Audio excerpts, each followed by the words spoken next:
आज हम black book of vocabulary का एक बहुत जरूरी हिस्सा शुरू कर रहे हैं, फिक्स्ड प्रपोजिशंस। हाँ, अक्सर इन्हें बस रटने की कोशिश की जाती है, लेकिन हम वैसा नहीं करेंगे। बिल्कुल नहीं। हम इन्हें इस तरह समझेंगे कि ये हमेशा के लिए याद हो जाएं और परीक्षाओं में कोई गलती ना हो। बिल्कुल, हमारा मकसद सिर्फ मतलब बताना नहीं है, बल्कि हर प्रेपोजिशन के पीछे जो एक लॉजिक छिपा है ना, उसे समझना है। सही। प्रेपोजिशंस असल में शब्दों के बीच का रिश्ता बताते हैं। कोई चीज किसी के साथ है, किसी से अलग है या किसी की तरफ जा रही है। हाँ। एक बार ये पैटर्न समझ आ गया तो फिर इन्हें याद रखना बहुत आसान हो जाता है। तो आज की हमारी पड़ताल ब्लैक बुक के 21 से 30 नंबर के प्रपोजिशंस पर होगी। चलिए शुरू करते हैं। चलिए इस सफर को शुरू करते हैं। पहला शब्द है एक्वेंटेंस विद। अब हम सब रोज नए लोगों से मिलते हैं, पर जान पहचान के लिए विद ही क्यों लगता है? एक्वेंटेंस ऑफ या एक्वेंटेंस टू क्यों नहीं? ये बहुत अच्छा सवाल है। यहाँ विद का मतलब सिर्फ के साथ नहीं है, बल्कि ये एक तरह का जुड़ाव या संगति दिखाता है। अच्छा। जब आपकी किसी से जान पहचान होती है तो आप उनके साथ एक सामाजिक दायरे में होते हैं, भले ही वो जुड़ाव बहुत गहरा ना हो। ओके। विथ उस साझा स्पेस या अनुभव को दिखाता है। अच्छा। तो ये एक तरह की पार्टनरशिप है, चाहे कितनी भी छोटी क्यों ना हो।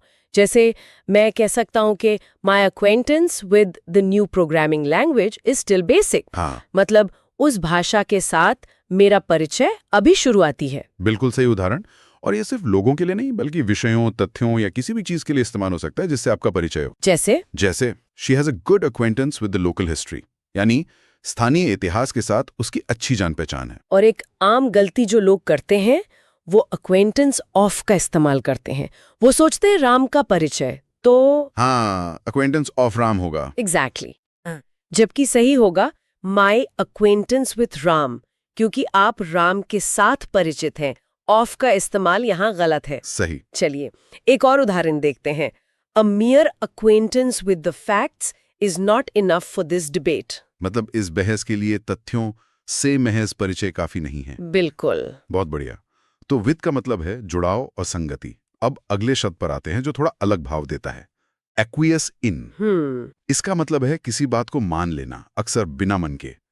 इसमें इन का क्या काम है? यहाँ इन किसी स्थिति या अवस्था को दिखाता है।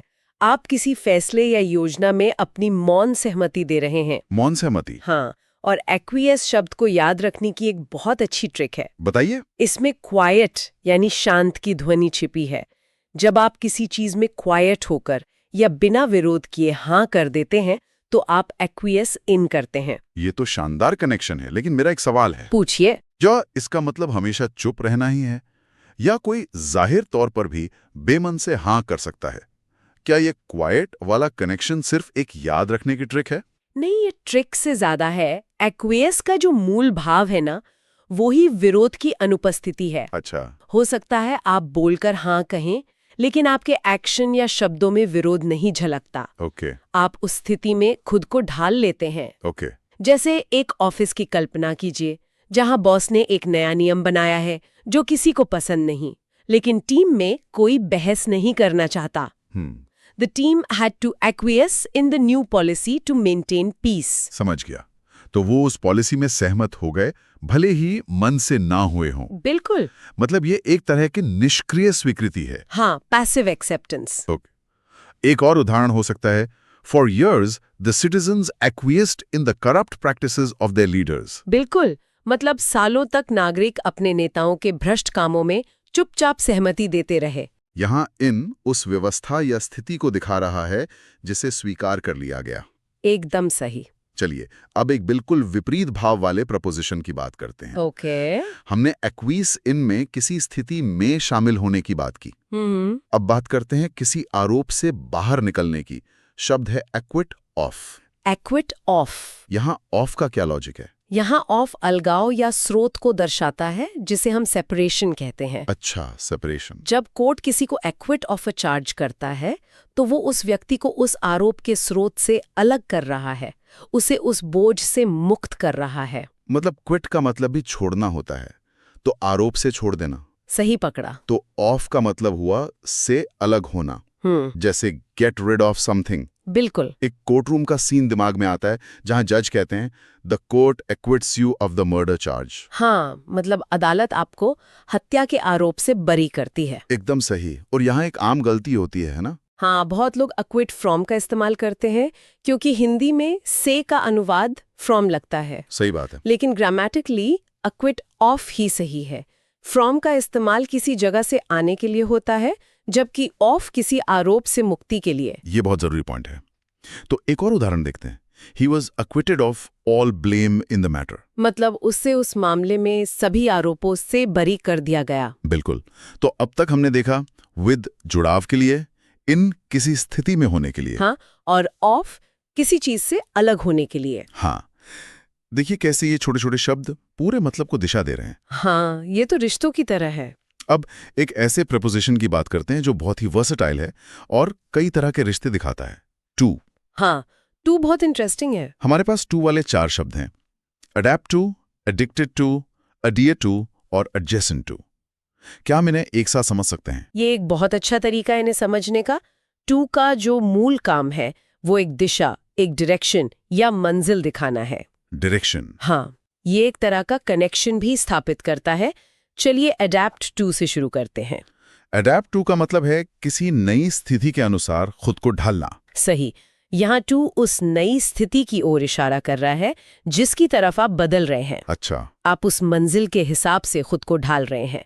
जैसे animals in the desert have adapted to the extreme heat. वे गर्मी के अनुसार ढल चुके हैं। बिल्कुल। ये टू का डायरेक्शन वाला एस्पेक्ट एकदम साफ है।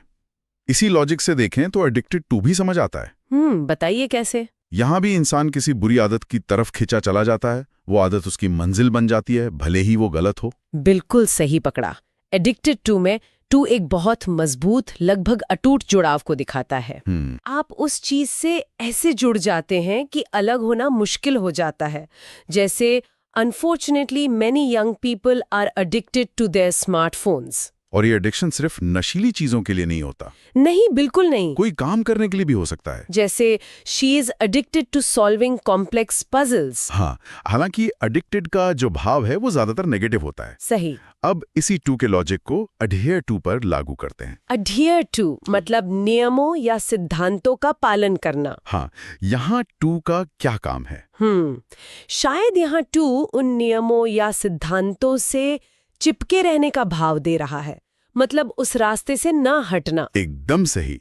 अडहियर शब्द में ही एडहेसिव यानी गोंद जैसा भाव है। हाँ, आप नियमों से गोंद की तरह चिपक जाते हैं। टू यहाँ उस रास्ते या सिद्धांत को दिखाता है जिससे आप जुड़े हुए हैं। ओके। जैसे all employees are expected to adhere to the company's code of conduct. इसका एक विजुअलाइजेशन मेरे दिमाग में आ रहा है। क्या? जैसे कोई व्यक्ति ट्रैफिक नियमों की किताब से सचमुच चिपका हुआ है।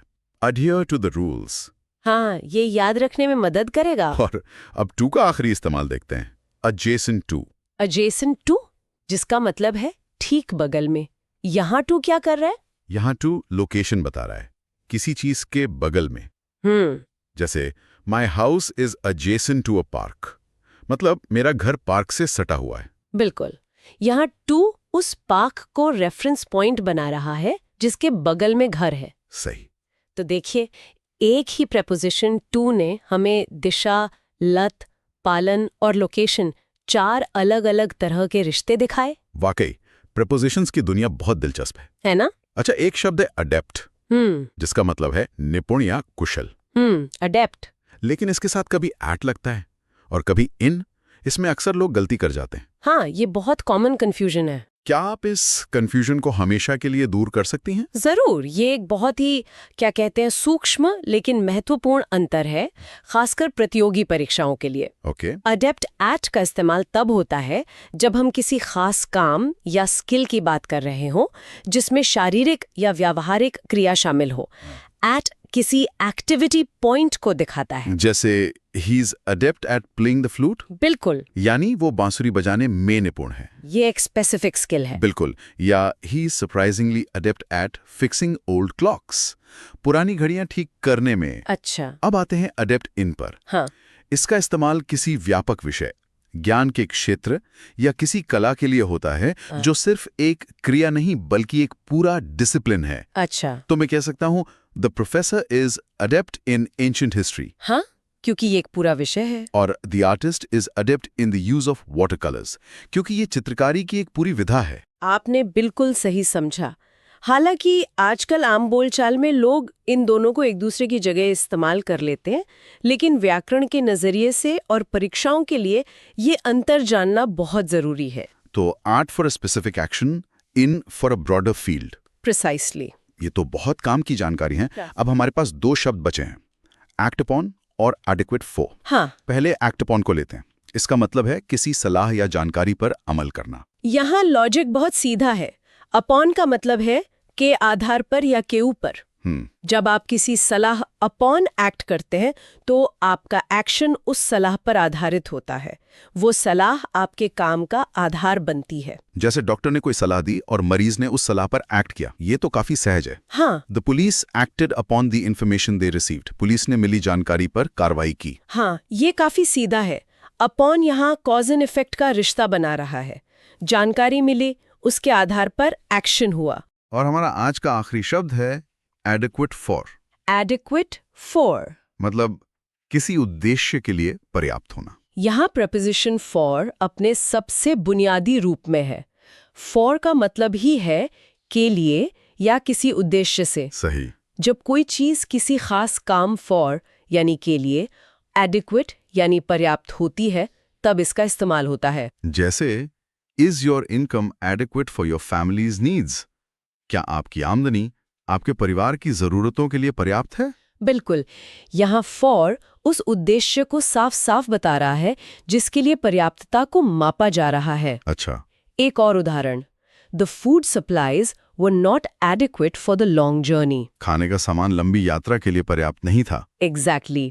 तो आज हमने 10 फिक्स प्रपोजिशंस को सिर्फ रटा नहीं बल्कि उनके पीछे की कहानियों और रिश्तों को समझा। हाँ, हमने देखा कि प्रेपोजिशन सिर्फ शब्द नहीं है, बल्कि वो वाक्यों में लॉजिक का धागा पिरोते हैं। सही। चाहे वो विथ का जुड़ाव हो, ऑफ का अलगाव, इन की अवस्था हो या टू की बहुमुखी दिशा। जब आप इस नजरिए से देखते हैं तो वोकैबुलरी सीखना एक बोझ नहीं बल्कि एक खोज बन जाता है। बिल्कुल सही कहा। और अब हमारे लिसनर्स के लिए सोचने के लिए एक विचार। जरूर। आज हमने एडहियर टू मतलब नियमों से चिपकना और एक्वियस इन मतलब मजबूरी में मानना को अलग अलग समझा। हाँ। पर असल जिंदगी में क्या हम अक्सर नियमों का पालन इसलिए नहीं करते क्योंकि हम उनसे पूरी तरह सहमत हैं, बल्कि इसलिए करते हैं क्योंकि हम समाज या किसी अथॉरिटी के दबाव में चुपचाप एक्वियस कर जाते हैं? ये बहुत गहरा सवाल है। हमारे पालन करने के पीछे एडहिरेंस है या एक्वियसेंस? इस पर सोचिएगा। वोकैबुलरी के सबसे कंफ्यूजिंग लेकिन सबसे स्कोरिंग हिस्सों में से एक है होमोनिम्स और होमोफोन्स। बिल्कुल। एसएससी जैसे एग्जाम्स में अक्सर ऐसे ट्रिकी वर्ड्स पूछे जाते हैं जहां एक शब्द का मीनिंग कुछ और निकल जाता है, या फिर दो वर्ड्स सुनने में तो सेम लगते हैं लेकिन उनके अर्थ बिल्कुल अलग होते हैं। हाँ, और यही वजह है कि इस चैप्टर को समझना बहुत जरूरी हो जाता है। होमोनिम्स और होमोफोन्स न सिर्फ एग्जाम में डायरेक्ट क्वेश्चंस बनाते हैं, बल्कि कॉम्प्रिहेंशन, क्लोज टेस्ट और एरर डिटेक्शन में भी आपका गेम स्ट्रॉन्ग कर देते हैं। बिल्कुल। और इन्हें पढ़ते समय ऐसा लगेगा जैसे इंग्लिश लैंग्वेज कभी-कभी एक पहेली की तरह बिहेव करती है। एक ही साउंड, एक ही स्पेलिंग, लेकिन मतलब बदलते ही पूरा सेंटेंस का अर्थ बदल जाता है। तो यहाँ हम सिर्फ शब्द नहीं रट रहे हैं। नहीं, बिल्कुल नहीं। हम उनके बीच के बारीक फर्क को समझ रहे हैं जो सटीक कम्युनिकेशन के लिए बहुत जरूरी है। तो चलिए शुरू करते हैं ये इंटरेस्टिंग और एग्जाम स्मार्ट जर्नी, जहां वर्ड्स होंगे वही लेकिन मीनिंग्स होंगे कई। चलिए। हमारा पहला समूह है एडिशन, एडिशन और एडिक्टेड। सुनने में बहुत करीब लगते हैं, खासकर पहले दो। लगता है जैसे एक ही शब्द के भाई बहनों, है ना? हाँ, और यही पर एग्जाम में ट्रैप सेट होता है। चलिए इसे तोड़ते हैं। पहला शब्द है addition. Addition part of speech के हिसाब से ये एक नाउन यानी संज्ञा है।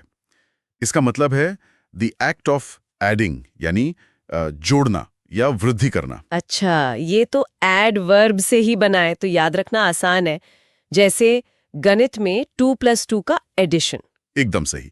या फिर the new wing is a beautiful addition to the hospital, मतलब अस्पताल में जो नया विंग बना है वो एक अच्छी वृद्धि है। समझ गई। अब आते हैं दूसरे शब्द पर, एडिशन। एडिशन। ये भी एक नाउन है, लेकिन इसका लेना देना जोड़ने से नहीं बल्कि पब्लिशिंग से है।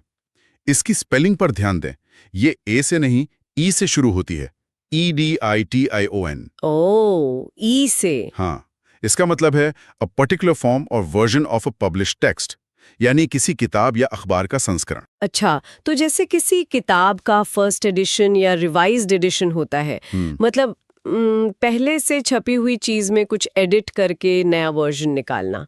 ई for addition, E for edit, ये अच्छा तरीका है याद रखने का। बिल्कुल। अब तीसरे शब्द पर आते हैं, एडिक्टेड। ये इन दोनों से बिल्कुल अलग है।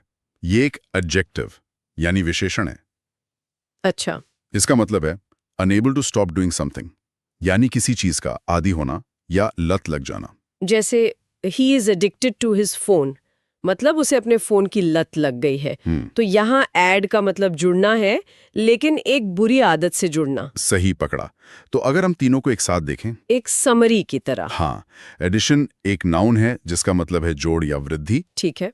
एडिशन भी एक नाउन है, मतलब किताब का संस्करण। और एडिक्टेड एक एडजेक्टिव है जिसका मतलब है किसी बुरी आदत का आदी। फर्क बिल्कुल साफ है। बहुत बढ़िया। अब अगला जोड़ा है एडोर और अडोन। यहाँ तो सिर्फ एक एन का खेल है, लेकिन अर्थ में जमीन आसमान का फर्क आ जाता है। सही कहा। और प्रोनाउंसिएशन में भी बहुत हल्का सा फर्क है। एडोर और अडोन, जहाँ एन पे हल्का सा जोर आता है। एडोर, अडोन। बिल्कुल। चलिए पहले एडोर को समझते हैं। ये एक वर्ब है, यानी क्रिया है। ठीक है। इसका मतलब है to love and respect someone deeply, यानी बहुत ज्यादा चाहना, प्यार करना या पूजना। इसमें सिर्फ पसंद करना नहीं, बल्कि श्रद्धा और सम्मान का भाव भी है। तो ये एक आंतरिक भावना है जिसे हम महसूस करते हैं। बिल्कुल। जैसे fans adore their favourite celebrities. बिल्कुल। अब इसी से मिलता जुलता शब्द देखते हैं, अडोर्न। इसके अंत में एन है, ADORN। अडोर्न। ये भी एक वर्ब है। हाँ। लेकिन इसका मतलब है टू डेकोरेट समथिंग, यानी सजाना। ये एक बाहरी क्रिया है, इसमें भावना नहीं बल्कि सजावट का काम है। अच्छा, तो अडोर एक इंटरनल फीलिंग है और अडॉर्न एक एक्सटर्नल एक्शन। जैसे the bride was adorned with jewels, मतलब दुल्हन को गहनों से सजाया गया था। वाह, क्या बढ़िया कनेक्शन बनाया। Internal versus external. अडोर दिल से होता है, अडॉर्न हाथों से। बिल्कुल। और ऐसा ही एक और जोड़ा है जहां ये इंटरनल वर्सेस एक्सटर्नल का आइडिया कंफ्यूजन पैदा करता है, एडवर्स और एवर्स। ये जोड़ी बहुत परेशान करती है क्योंकि दोनों एडजेक्टिव्स हैं और सुनने में भी लगभग एक जैसे हैं। तो आपकी इंटरनल वर्सेस एक्सटर्नल वाली थ्योरी यहाँ भी काम कर सकती है। अच्छा, तो एडवर्स बाहरी हालात होंगे, जैसे एडवर्सिटी यानी विपत्ति, जो बाहरी होती है। एकदम सही पकड़ा। एडवर्स जो कि एक एडजेक्टिव है, उसका मतलब ही है अनफेवरेबल और हार्मफुल, यानी प्रतिकूल या विपरीत। एडवर्स, इसकी स्पेलिंग में डी है। हाँ, ADVERSE। ये हमेशा बाहरी परिस्थितियों, स्थितियों या प्रभावों के लिए इस्तेमाल होता है, जैसे एडवर्स वेदर, खराब मौसम। या adverse effects of a medicine, मतलब दवा के दुष्प्रभाव। ये वो हालात हैं जो हमारे खिलाफ हैं। ठीक है, तो एडवर्स का मतलब है अनफेवरेबल कंडीशंस। तो इसका मतलब अवर्स किसी व्यक्ति की अपनी भावना होगी। बिल्कुल। अवर्स ये भी एडजेक्टिव है और इसकी स्पेलिंग में डी नहीं है, AVERSE। अवर्स। इसका मतलब है हैविंग अ स्ट्रॉन्ग डिसलाइक और ऑपोजिशन टू समथिंग, यानी किसी चीज के विरुद्ध होना या अनिच्छुक होना। ये आपकी आंतरिक भावना है, आपकी अपनी नापसंदगी।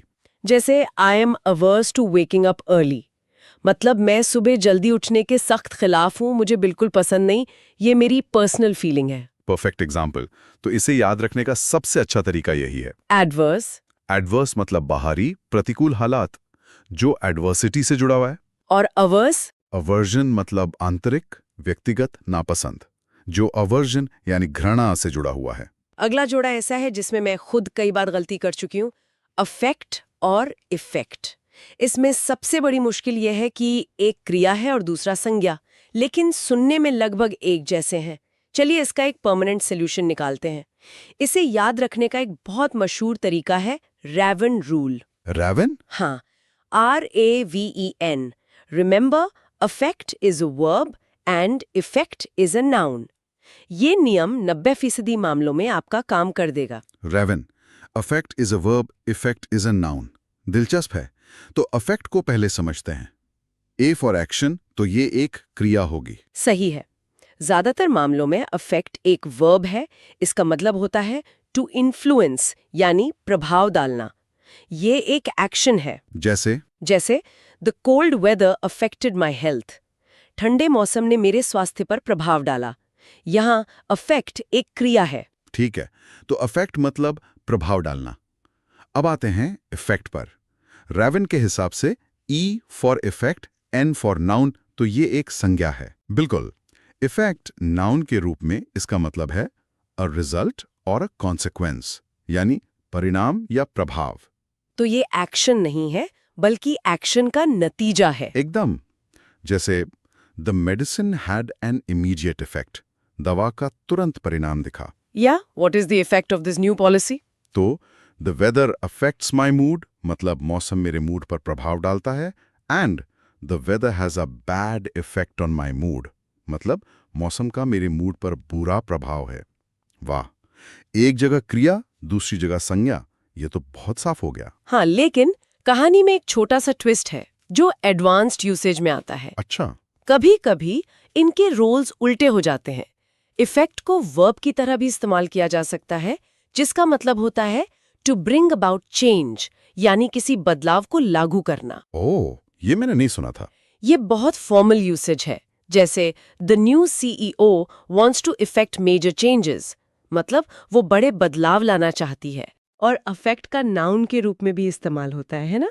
मैंने साइकोलॉजी में सुना है। हाँ, साइकोलॉजी में अफेक्ट नाउन के रूप में, उसका मतलब होता है इमोशनल रिस्पॉन्स, यानी भावना की अभिव्यक्ति। जैसे the patient showed a flat affect, मतलब उसके चेहरे पर कोई भाव नहीं थे। ठीक है, लेकिन ये दोनों रेयर यूसेजेस हैं। एग्जाम के लिए आप बस रेवन रूल याद रखें। Affect verb is equal to प्रभाव डालना, effect noun is equal to परिणाम। यही आपके 99% सवाल हल कर देगा। बहुत बढ़िया।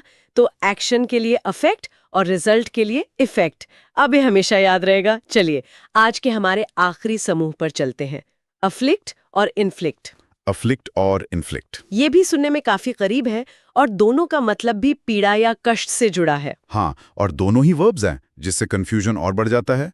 लेकिन इनके बीच का फर्क एजेंट यानी कर्ता में छिपा है। कर्ता में मतलब कष्ट कौन दे रहा है, ये समझना जरूरी है। बिल्कुल।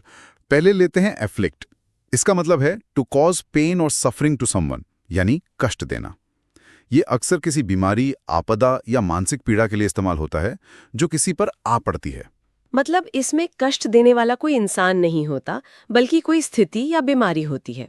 एकदम सही। आप इसे ऐसे सोचें, the country was afflicted by famine. देश अकाल से पीड़ित था। यहाँ अकाल किसी ने जानबूझकर नहीं भेजा। राइट। या he is afflicted with a rare disease. वह एक दुर्लभ बीमारी से ग्रस्त है। बीमारी एक स्थिति है, कोई व्यक्ति नहीं। अफ्लिक्ट में आप एक स्थिति के विक्टिम होते हैं। समझ गई। तो अब इन्फ्लिक्ट इससे कैसे अलग है? इसमें जरूर कोई कर्ता होगा जो जानबूझकर कष्ट दे रहा है। परफेक्ट। इन्फ्लिक्ट का मतलब है to force someone to experience something very unpleasant, यानी जबरदस्ती कुछ बुरा थोपना। हाँ, इसमें हमेशा कोई एजेंट होता है, कोई व्यक्ति या समूह जो जानबूझकर नुकसान पहुंचाता है। एफ्लिक्ट में कष्ट होता है, इन्फ्लिक्ट में कष्ट दिया जाता है। अच्छा, तो इसमें इरादा शामिल है। जैसे this soldiers inflicted heavy casualties on the enemy. सैनिकों ने दुश्मन को भारी नुकसान पहुंचाया। बिल्कुल। यहाँ सैनिकों ने जानबूझकर हमला किया। या द जज inflicted a severe punishment on the criminal. जज ने अपराधी को कड़ी सजा सुनाई। सजा दी गई, अपने आप नहीं हुई। सही। तो इसे याद रखने का सबसे सरल तरीका है, अफ्लिक्ट में कष्ट किसी स्थिति या बीमारी से होता है, एजेंट इज अ सिचुएशन। और इन्फ्लिक्ट में कष्ट किसी व्यक्ति या समूह द्वारा दिया जाता है, एजेंट इज अ पर्सन और ग्रुप। तो आज हमने देखा कि कैसे स्पेलिंग और उच्चारण में छोटे छोटे बदलाव शब्दों के अर्थ को पूरी तरह से बदल सकते हैं। एडिशन और एडिशन, एडोर और अडोन, एडवर्स और अवर्स, इफेक्ट और इफेक्ट, और अफ्लिक्ट और इन्फ्लिक्ट, इनके बीच का अंतर अब उम्मीद है कि बिल्कुल साफ हो गया होगा। बिल्कुल। और आज हमने सिर्फ 5 जोड़े देखे हैं। ये दिखाता है कि भाषा को सिर्फ रटना काफी नहीं है, उसके न्यूआंस को, उसकी बारीकी को समझना पड़ता है। और आज का सवाल ये सोचने के लिए है कि वोकैबुलरी सुधारने का सबसे अच्छा तरीका क्या है? क्या हजारों शब्द रटना, या इन जैसे 100-200 मुश्किल शब्दों के बीच के फर्क को गहराई से समझना। शायद कम पढ़कर ज्यादा समझना ही स्मार्ट लर्निंग है। नमस्कार। आज की इस खास चर्चा में आपका स्वागत है। हमारे सामने ना अंग्रेजी के कुछ बहुत ही दिलचस्प फ्रेजल वर्ब्स की एक लिस्ट है। दिलचस्प तो है। और आज हमारा मकसद सिर्फ इन्हें रटना नहीं है, बल्कि इनके पीछे का लॉजिक समझना है, ताकि ये हमेशा के लिए दिमाग में बैठ जाएं। बिल्कुल सही। हम हर फ्रेजल वर्ब को टुकड़ों में तोड़कर देखेंगे, उसके पीछे का लॉजिक समझेंगे और कुछ मजेदार ट्रिक्स और विजुअलाइजेशन टेक्निक्स पर भी बात करेंगे। बढ़िया। तो चलिए इस भाषाई सफर को शुरू करते हैं। तो लिस्ट में पहला है नंबर 21, अटेंड टू। सोर्स कहता है टू डील विथ और पे अटेंशन टू, मतलब ध्यान देना या देखभाल करना। हाँ, और यहाँ कीवर्ड है अटेंशन। देखिए, अटेंड का मतलब तो हम जानते हैं, जैसे टू अटेंड अ क्लास, लेकिन जब इसके साथ टू लग जाता है तो इसका मतलब हो जाता है अपना पूरा ध्यान किसी एक खास चीज की तरफ लगाना। अच्छा, तो टू यहाँ एक डायरेक्शन दे रहा है। एग्जैक्टली। तो अटेंड टू का मतलब है किसी काम या किसी इंसान पर ध्यान देना, उसकी जरूरतें पूरी करना। जैसे please attend to your duties, मतलब अपने कर्तव्यों पर ध्यान दें। तो इसका ब्रेकडाउन हुआ, अटेंड यानी ध्यान देना और टू मतलब किसी पर। बिल्कुल। और इसे याद रखने की ट्रिक बहुत आसान है। इसे अटेंशन टू से याद रखें। अटेंड टू सुनते ही अटेंशन शब्द दिमाग में आना चाहिए। ये अच्छा है। और विजुअलाइज करने के लिए सोचिए कि एक मैनेजर अपनी टीम से कह रहा है, we need to attend to this client's complaint immediately. मतलब हमें तुरंत इस ग्राहक की शिकायत पर ध्यान देना होगा। तो अटेंड टू का सही इस्तेमाल तब होता है जब किसी चीज पर तत्काल ध्यान देने की जरूरत हो। ठीक है, ये क्लियर है। अब अगला नंबर 22 है बैक अवे। हिंदी में पीछे हटना, दूर जाना। सोर्स में परिभाषा है टू रिट्रीट और मूव बैकवर्ड। हाँ, तो यहाँ दो शब्द हैं, बैक मतलब पीछे और अवे मतलब दूर। तो बैक अवे का शाब्दिक अर्थ है पीछे होकर दूर जाना। अच्छा, तो ये फिजिकल मूवमेंट है। हाँ, ये अक्सर तब इस्तेमाल होता है जब कोई किसी खतरनाक या असहज स्थिति से शारीरिक रूप से पीछे हटता है। जैसे he saw the snake and started to back away slowly। उसने सांप देखा और धीरे धीरे पीछे हटने लगा। तो इसका ब्रेकडाउन हुआ, बैक यानी पीछे और अवे यानी दूर। और ट्रिक तो सीधी है, बैक होकर अवे हो जाना। बिल्कुल। विजुअलाइज कीजिए कि दो लोग बहस कर रहे हैं और माहौल बहुत गर्म हो रहा है। तो एक दोस्त दूसरे को इशारा करता है कि अब यहाँ से बैक अवे कर लेना ही बेहतर है। समझ गए। तो जब भी फिजिकली पीछे हटने की बात हो, बैक अवे एकदम सही शब्द है। अब आता है कंफ्यूजन वाला पार्ट। नंबर 23 है बैक डाउन। इसका मतलब है झुकना, हार मानना। सोर्स कहता है to withdraw a claim, demand और कमिटमेंट। हाँ, और ये बैक अवे से बिल्कुल अलग है। बैक अवे शारीरिक रूप से पीछे हटना है और बैक डाउन किसी बहस या अपनी बात से पीछे हटना है। परफेक्ट। यहाँ डाउन का मतलब है नीचे या झुकना, तो बैक डाउन मतलब अपनी जिद या दावे से नीचे आ जाना, यानी हार मान लेना। जैसे she refuse to back down in the argument. उसने बहस में हार मानने से इनकार कर दिया। तो बैक डाउन हुआ, बैक यानी पीछे हटना और डाउन मतलब नीचे झुकना। और ट्रिक ये हो सकती है कि आप डाउन हो गए, मतलब अपनी बात से नीचे आ गए, झुक गए। हाँ बिल्कुल। सोचिए कि एक नेता ने कोई बड़ा दावा किया, लेकिन जनता के दबाव में आकर उसे अपनी बात वापस लेनी पड़ी। He had to back down। तो अपनी जिद छोड़ने के लिए बैक डाउन का प्रयोग होता है। ठीक है, अब आगे बढ़ते हैं। Number 24, back of. हिंदी में शामिल न होना, पीछे हटना। और परिभाषा है to stop being involved, to withdraw. अब यहाँ ऑफ का मतलब है किसी चीज से संपर्क तोड़ना या अलग होना। तो बैक ऑफ का मतलब है किसी मामले से खुद को अलग कर लेना या फिर किसी को पीछे हटने के लिए कहना। अच्छा, तो ये एक तरह की चेतावनी भी हो सकती है। हाँ बिल्कुल। जैसे the police told the crowd to back off. Police ने भीड़ को पीछे हटने के लिए कहा, मतलब इस मामले में दखल देना बंद करो। तो ब्रेक डाउन हुआ, बैक यानी पीछे और ऑफ मतलब अलग हो जाओ। और ट्रिक हो सकती है बैक होकर मामले से ऑफ हो जाओ। सही है। इसका विजुअलाइजेशन तो बहुत आसान है। सोचिए आपका दोस्त किसी के निजी मामले में ज्यादा दखल दे रहा है और आप उसे कहते हैं, hey back off, it's not your business. बिल्कुल। तो किसी को दूर रहने या दखल ना देने के लिए बैक ऑफ का इस्तेमाल करें। ठीक है, अब इस बैक परिवार का अगला सदस्य नंबर 25, बैक आउट, मतलब पीछे हटना, मुकर जाना।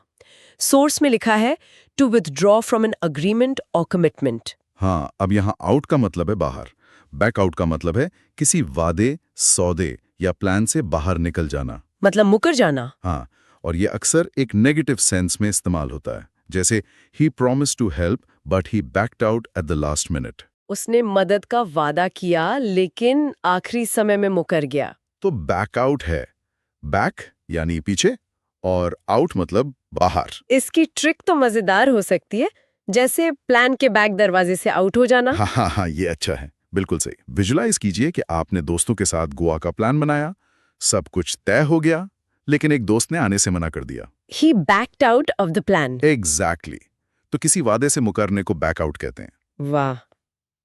तो back away, back down, back of, back out सब क्लियर हो गए। और एक और है। अच्छा। हाँ, नंबर 26 बैकअप। इसके दो मतलब हैं, समर्थन करना या डेटा की प्रतिलिपि बनाना। हाँ, ये तो बहुत कॉमन है। सोर्स कहता है हाँ, to support, to make a copy of for data. हाँ, तो आपका मतलब है ऊपर उठाना या सहारा देना। तो पहला मतलब है किसी को सपोर्ट करना, my family will always back me up. मेरा परिवार हमेशा मेरा समर्थन करेगा। और दूसरा मतलब टेक्नोलॉजी से जुड़ा है, जहां आप डेटा की एक कॉपी बनाकर उसे सुरक्षित करते हैं। You should backup your files. आपको अपनी फाइलों का बैकअप बनाना चाहिए। तो ब्रेकडाउन, बैक यानी सहारा और अप यानी ऊपर उठाना। इसकी ट्रिक तो ये हो सकती है कि किसी की बैक यानी पीठ पर हाथ रखकर उसे अप करना, मतलब सपोर्ट करना। बिल्कुल। सोचिए, एक दो स्टेज पर घबरा रहा है और आप उसे कहते हैं don't worry, I will be in the audience to back you up. और उसी वक्त कंप्यूटर पर एक पॉपअप आता है, time to backup your data. दोनों ही सपोर्ट हैं। तो बैकअप मतलब समर्थन या डेटा की कॉपी। चले, बैक वाला परिवार तो पूरा हुआ। अब नंबर 27, बेल ऑन, हिंदी में छोड़ देना, निकल जाना। परिभाषा है टू लीव समवन। हाँ, और ये एक अनौपचारिक मतलब इनफॉर्मल फ्रेजल वर्ब है। बेल ऑन का मतलब है किसी को अचानक किसी प्लान या स्थिति में अकेला छोड़ देना, अक्सर बिना बताए। ये बैकआउट जैसा नहीं है। थोड़ा थोड़ा, लेकिन इसमें किसी व्यक्ति को छोड़ने पर ज्यादा जोर है।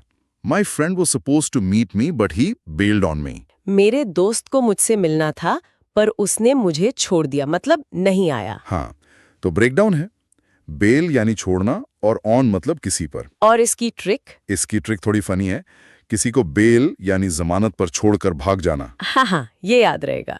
तो सोचिए, मूवी का प्लान बना और दोस्त ने एन मौके पर फोन करके कहा sorry I have to bail on you. बिल्कुल, जब कोई प्लान से हटकर आपको अकेला छोड़ दे तो वो आप पर बेल ऑन करता है। ठीक है, अब इसका उल्टा सा लगता है। नंबर 28, बेल आउट, मतलब संकट से निकालना। सोर्स कहता है to rescue from a difficult situation, specially financial. हाँ, ये बेल ऑन का लगभग उल्टा है। आउट मतलब बाहर निकालना। बेल आउट का मतलब है किसी को मुश्किल, खासकर पैसों की तंगी से बाहर निकालना। जैसे the government had to bail out the failing bank. सरकार को डूबते हुए बैंक को संकट से निकालना पड़ा। इसका ब्रेकडाउन तो हुआ, बेल यानी जमानत और आउट मतलब बाहर। और ट्रिक, बेल यानी पैसे देकर किसी को मुश्किल से आउट करना।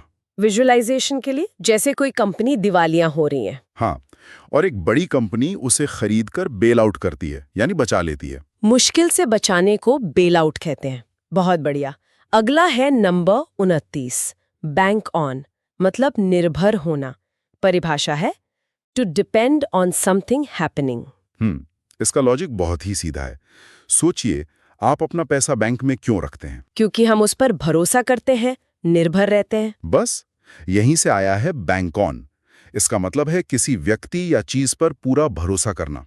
You can bank on me to be there, तो मुझ पर वहां होने का भरोसा कर सकते हो। तो ब्रेकडाउन हुआ, बैंक यानी बैंक जैसा भरोसा, और ऑन मतलब किसी पर। और ट्रिक भी यही है, किसी पर बैंक जितना भरोसा करना। तो एक क्रिकेट मैच में कप्तान अपने सबसे अच्छे गेंदबाज से कहता है I am banking on you to win this match for us. बिल्कुल सही। जब आप किसी पर पूरी तरह निर्भर होते हैं तो आप उस पर बैंक ऑन करते हैं। और आज का आखिरी नंबर 30 है बैंक अप, मतलब जमा करना, इकट्ठा करना। सोर्स कहता है टू एक्यूमुलेट और गैदर। हाँ, यहाँ अप का मतलब है बढ़ाना। जैसे नदी के किनारे मिट्टी जमा होकर बैंक यानी किनारा बनाती है, वैसे ही बैंक अप का मतलब है किसी चीज को जमा करना या ढेर लगाना। बिल्कुल। The snow began to bank up against the windows. बर्फ खिड़कियों के सामने जमा होने लगी थी। तो ब्रेकडाउन है बैंक यानी किनारे की तरह, और अप मतलब इकट्ठा होना। इसकी ट्रिक हो सकती है बैंक में पैसे अप करते जाना, यानी जमा करते जाना। हाँ, ये भी एक अच्छा तरीका है याद रखने का। विजुलाइज कीजिए कि पतझड़ में हवा से सूखी पत्तियां उड़कर आपके घर के कोने में बैंक अप हो रही हैं। देर लगने को बैंक अप कहते हैं। तो ये थे आज के 10 फ्रेजल वर्ब्स, और हमने देखा कि कैसे बैक या बैंक जैसे एक ही शब्द के साथ अलग अलग प्रेपोजिशंस जोड़कर मतलब को पूरी तरह बदल देते हैं। बिल्कुल, और ये महज एक शुरुआत है। फ्रेजल वर्ब्स अंग्रेजी को ज्यादा स्वाभाविक और जीवंत बनाते हैं। यहाँ एक विचार छोड़ जाता हूँ, अगली बार जब कोई अंग्रेजी फिल्म देखे या गाना सुने तो ये ध्यान देने की कोशिश करें कि कितनी बार इन शब्दों का इस्तेमाल होता है। ये तो दिलचस्प होगा। हो सकता है आप हैरान रह जाएं कि ये हमारी रोजमर्रा की भाषा का कितना अहम हिस्सा है। बहुत ही बढ़िया बात कही। इस विचार के साथ आज की ये चर्चा यहीं समाप्त करते हैं। धन्यवाद। Please subscribe to the channel and please like the video. Thank you.